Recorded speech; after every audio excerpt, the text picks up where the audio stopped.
तलत साहब, अगर उससे कुछ देर पहले भी इमरान खान साहब ने इस कॉन्फिडेंस का इजहार किया है कि बस इलेक्शन होने हैं आने वाले चंद हफ्तों में, और तहरीक इंसाफ के रहनुमा फाचोई साहब भी इसी बात का इंदिया दे रहे थे।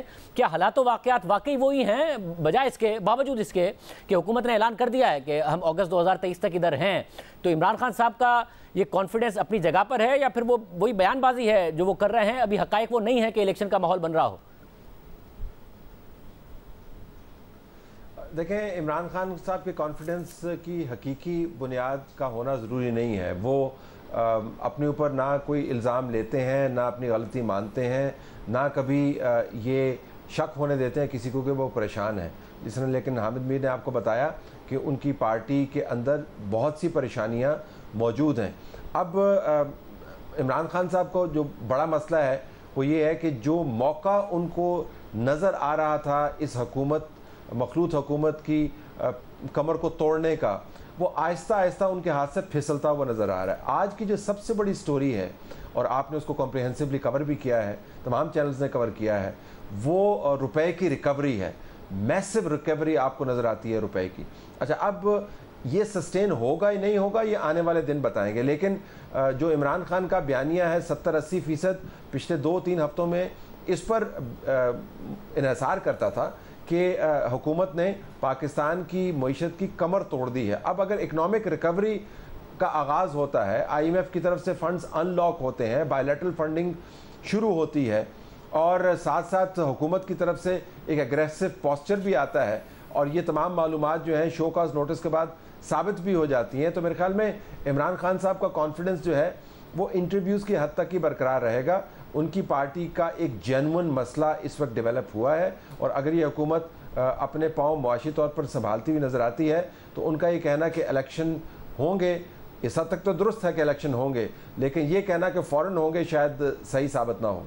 अमीर साहब, आप क्या कहिएगा? फौरी इलेक्शन का जो दावा और एतमाद है इमरान खान साहब का, आपके ख्याल में बेबुनियाद है? मेरा ख्याल है कि इमरान खान साहब का जो फौरी इलेक्शन का दावा है वो सिर्फ अपने वोटर्स और सपोर्टर्स को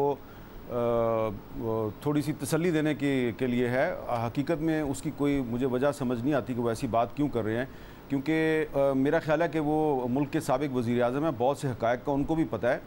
ख़ुद उनकी सरबराही में जो कौमी इक़्तिसादी कौंसिल है उसका एक इजलास पिछले साल हुआ था, जिसमें ये फ़ैसला किया गया था कि जब तक नई मुर्दमशुमारी के रिज़ल्ट्स मुकम्मल नहीं होते और डीलिमिटेशन मुकम्मल नहीं होती तब तक नया इलेक्शन नहीं हो सकता। और इलेक्शन कमीशन वाज़े कर चुका है कि ये जो सेंसस का प्रोसेस है और जो नई डीलिमिटेशन है ये इस साल दिसंबर के एंड तक मुकम्मल होगी, तो इसलिए हम अक्टूबर में भी इलेक्शन नहीं करवा सकते। मुझे नहीं समझ आती कि इमरान खान साहब कहाँ से इतना कॉन्फिडेंस ले आते हैं और वो क्यों ऐसी बात कर रहे हैं। लेकिन साथ ही साथ मैं ये भी कहूँगा कि जो तलत साहब ने बात की कि आज जो डॉलर नीचे गया और रुपया ऊपर गया, तो इसमें भी हमें कोई इस हुकूमत का तो कमाल नज़र नहीं आ रहा। मुझे बड़े अफसोस से कहना पड़ता है कि मिफ्ता इस्माइल साहब जो हैं उनका तो उसमें कोई किरदार नहीं है, हालांकि वो इस मुल्क के वज़ीर ख़जाना हैं।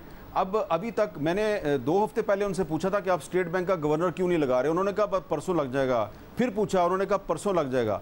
देखें, वो उनका प्रॉब्लम यह है कि वो जो कहते हैं ना बात, उस पर ना तो आम पाकिस्तानी एतबार करता है ना मेरे जैसा आदमी एतबार करता है। 2 दफ़ा मुझे कह चुके हैं कि परसों लग जाएगा स्टेट बैंक का गवर्नर, आज तक नहीं लगा।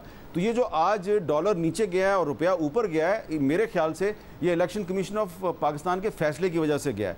और इससे एक ये भी चीज़ सामने आती है कि PTI या इमरान खान ये इस वक्त हमारी सियासत में डिस्टेबलाइजिंग फैक्टर बनते जा रहे हैं।